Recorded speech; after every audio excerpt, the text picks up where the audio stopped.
Welcome to a new episode of Blütezeit Podcast. Our first time in English. Today, the guest Chelsea from Puffco. Welcome. Thank you so much. Guten Tagen and Dankeschön for your time. Germany is one of my favorite countries in Europe, so I'm really, really blessed that I'm your first English podcast. Thank you so much. You were the first employee at Puffco in 2013. How do you see the company's development up to today? Ooh, that's a great question. I think the best thing about Puffco is the fire that was inside our hearts back in 2013 still to this day remains in our hearts. And we've managed to scale our company to have like-minded people that carry that same fire and obsession to push forward hash culture and to normalize cannabis. So I think the development has really just been the people, the mission, but it's remained the same for the past 12 years to continue to normalize cannabis and push forward hash culture. You were friends before you started the Puffco business and company? So I was very young. I was about 19 years old when I met our CEO and founder, Roger Volodarsky. And he was the first person that showed me what hash was. And at the time, I was lost in life. I sold a lot of weed. I loved smoking weed, but I was very young and I didn't know how to, what to do. So I was in college when I met Roger, and he showed me his first prototype of the Puffco pen. And it was the first time seeing hash. And this was when I was in New Jersey or New York, where it was very, very illegal. So being able to smoke something that did not have such a heavy flower smell blew my mind. And I told him, we have something here. Let's do this. Yes. Let's go full time. Let's do this. And I dropped out of college. I quit my job, and him and I were very poor for a few months, but we've always pulled through, and now we're here. So what was the first product? It was just like a pen or like a bong or what was it? A very skinny pen that you had to fill in such a ridiculous way. Have you ever gotten a manicure with your nails and you know when they use that tool to push your cuticles back, it kind of looks like a spoon? So we used to open the pen, take this tool, put hash on it, take a lighter, put it under. Looks must have looked like we were smoking crack, just so we could melt the oil and then pour it into the pen. I have so many scars on my thumb from like pouring boiling hot oil on my fingers to try and smoke it. Um, that was like our first prototype. Our first product that we launched to the public was called the Puffco Classic. And it was this silver and black coil based device that we came out with in about 2013. And that was actually the device that won High Times Best Vaporizer in 2015, which really changed our lives. Can you tell us something about the development process of a new Puffco product? What steps are involved? Absolutely. So, my role at Puffco is VP of Sales. So, my process really comes after the development. But what I can say is Puffco has a team of 10, 20 engineers that all are obsessed with smoking hash. If you ever come to the Puffco office, pretty much one third of our office looks like a college lab.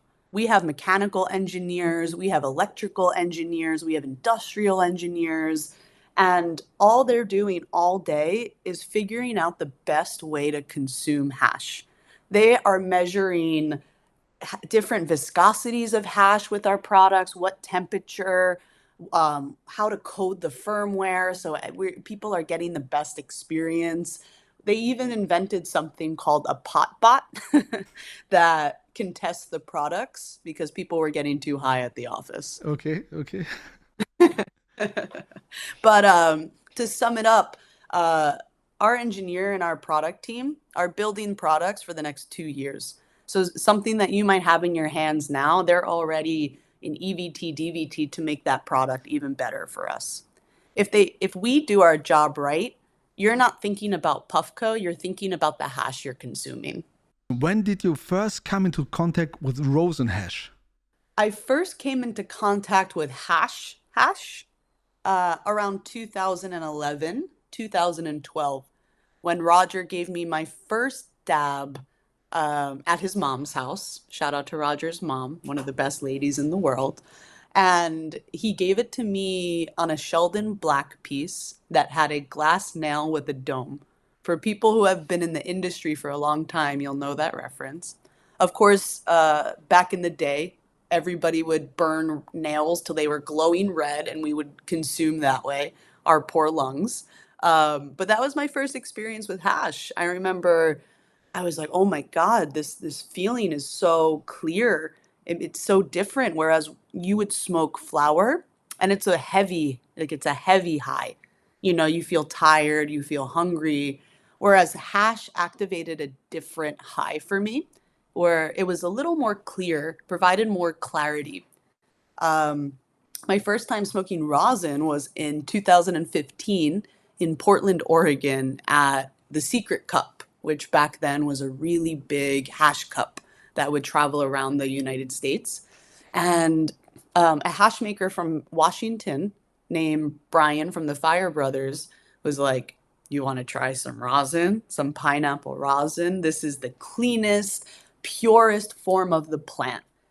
And I remember trying it and I couldn't go back. There, from that day forward, since 2000, for 10 years now, I've can only smoke rosin hash, especially when I'm gearing up for a fight or a competition, just because hash is the cleanest form of the plant.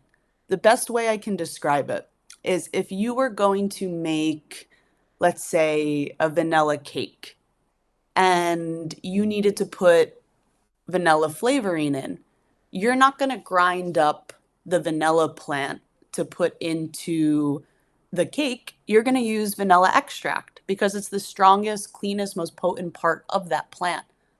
And I kind of look at cannabis the same way. That being said, my wife is a grower and a cultivator, so I'm constantly surrounded by really incredible flowers and hash. So when I am in my off season and I'm not competing super hard, I do usually use flower at the end of my days. You said something about fighting, so you are a fighter? Yes, I train and compete in Brazilian Jiu-Jitsu. Um, is probably the only thing in my life I am as passionate about as hash and Puffco. But you can combine it, right? Like muscle Do. regeneration. Yes, absolutely. I usually consume on my way to training with the Puffco pivot. Obviously, not driving once I'm at the gym, because it really helps calm the adrenaline and calm the anxiety. And then when I finish training, I'm usually have a lot of energy, a lot of endorphins, and I usually get done training around 8:30, 9 p.m. at night. So I use like a more indica heavy cannabis to kind of help me sleep. So, coming back to your brand, what makes your Mhm. brand unique compares to the competition? I feel that the only people Puffco are truly in competition with is ourselves. Um, we are hash users, so we're constantly making products for us. The reason why Puffco products seem so thought out and seem like, oh, how did they think of that? It's because we're using them. So when we realize that have a need, example, our heated loading tool or our Puffco hot knife, that was created because we were so tired of scraping the hash against the edge of the chamber. Whereas we felt we were losing so much hash, so our engineer team made what's called our Puffco hot knife, which allows the end of the tool to heat up slightly, enough to drop your hash right into the center of the bowl. So you're not wasting any of your rosin, any of your hash. Um, we did that to just consistently evolve and make ourselves better. Are you aware of the current situation in Germany regarding cannabis? And if so, how do you see the development?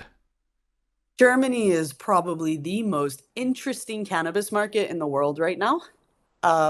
When I first went to Mary Jane Berlin a few years ago, uh, cannabis was there, but it was very small, and people were still a little worried, a little scared to participate. Last year, you couldn't even walk at Mary Jane Berlin. Yes, yes. It was the first time in my career I was looking out into the trade show and I said, I have never seen this many people in one place. I would almost argue it was the same size as Spanibus, which is insane. So, to answer your question, I think that the current situation in Germany is incredible. I think there's so much room for growth and innovation. What excites me the most is how open the doctors and the pharmacies are to making cannabis accessible to patients. That is what I'm most excited about. So, how is the reception of your products in the German market?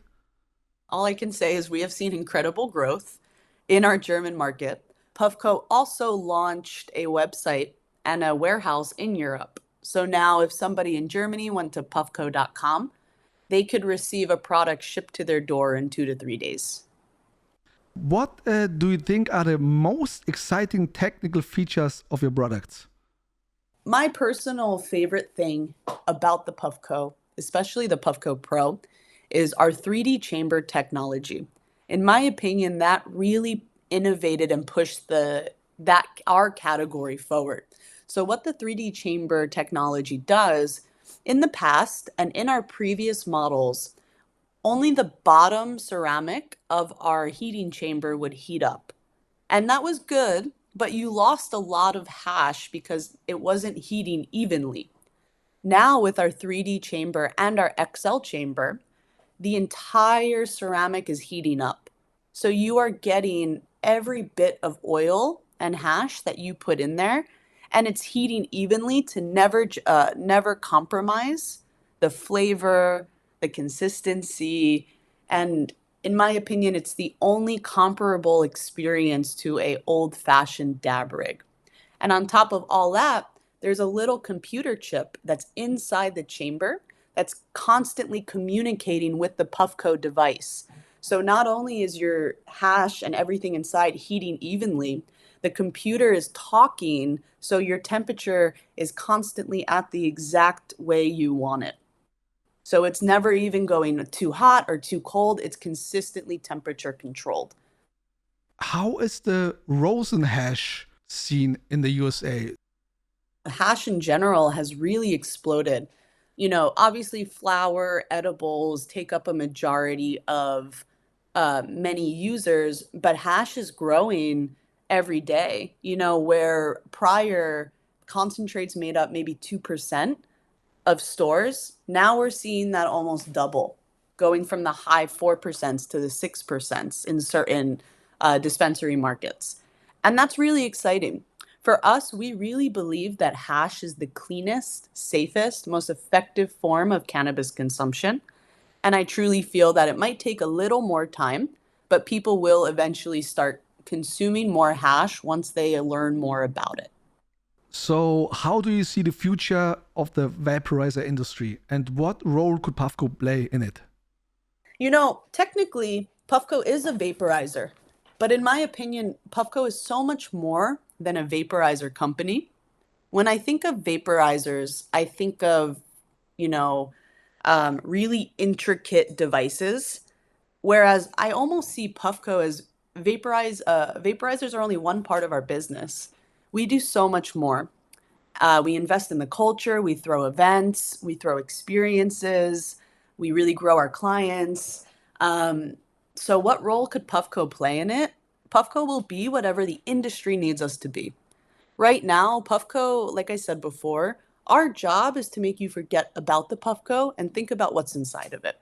So, to answer your question, I see the vaporizer industry, especially as Puffco a part of it, consistently evolving, consistently pushing the ball forward, and Puffco fitting into whatever role cannabis needs us to be and Puffco playing a big role into pushing cannabis consumption to the next level, consistently raising the bar.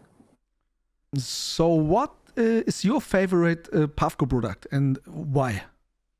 I'm a very heavy user, Okay. so I don't leave my side without my Puffco Pro with a 3D XL chamber. The Puffco Pro is our top of the line model. It's a little expensive, but it comes with all the bells and whistles. It has an app. You can customize your temperatures, customize how long you want your dab to run. You can customize the colors. We even have, let's say you use the stock settings and you say, I need more vapor. You can actually go into the app and turn it up to vapor max mode. So you're blowing out really, really thick clouds. So when I'm at home and I'm at my office, I will most likely use my Puffco Pro. But when I travel, there is always a Puffco pivot in my bag everywhere. I never leave home without my Puffco pivot. But the Puffco Pivot is a little bit like the first device. So, coming back to the small pen devices. It's pretty amazing. The Puffco Pivot has a 3D chamber. It's the smallest 3D chamber ever made. So if you turn that thing on white, you are blowing out incredibly large clouds. I would compare the hit of my Puffco Pivot very close to the hit of my Puffco Proxy. One of the last thing is, what cannabis trends do you currently see in the USA? Well, there's many different avenues in the cannabis industry, and I think it really depends on what function of the industry you're looking at. When it comes to retail, I see that the MSOs, like the big cannabis companies, are coming in and really investing into the medical markets, opening a ton of stores. When it comes to kind of product, echoing what I said before, it seems that the industry is in a state of innovation, looking for new ways to consume, looking for new strains, new ways to make hash. This isn't necessarily in the USA, but what just came off the board is called Piatella, which was created by Uncle's Farm in Barcelona, where they are taking water hash and they're curing it in a special way. And we've seen that specific technique make its way to the USA. But again, if it's not Uncle's Farm, it's not real Piatella. So, disclaimer. Chelsea, thanks a lot for your time, and perhaps we see each other or the Blütezeit team and the Puffco team on the Mary Jane this year on our stand. Do you have some final words, something you want to tell the peoples out there? Thank you so much for welcoming Puffco with open arms into Germany. We love the German market. We're excited about the German market, and we're invested into the German market. Whatever Puffco can do to help accelerate hash culture and help make sure that medicine is getting to the patients, Puffco is here. Not only will we be at Mary Jane Berlin, but we are doing a massive Puffco takeover that entire week. There will be Puffco events, Puffco experiences, Puffco dinners. So just keep an eye on our social media to stay updated. Walking down the streets, neon lights.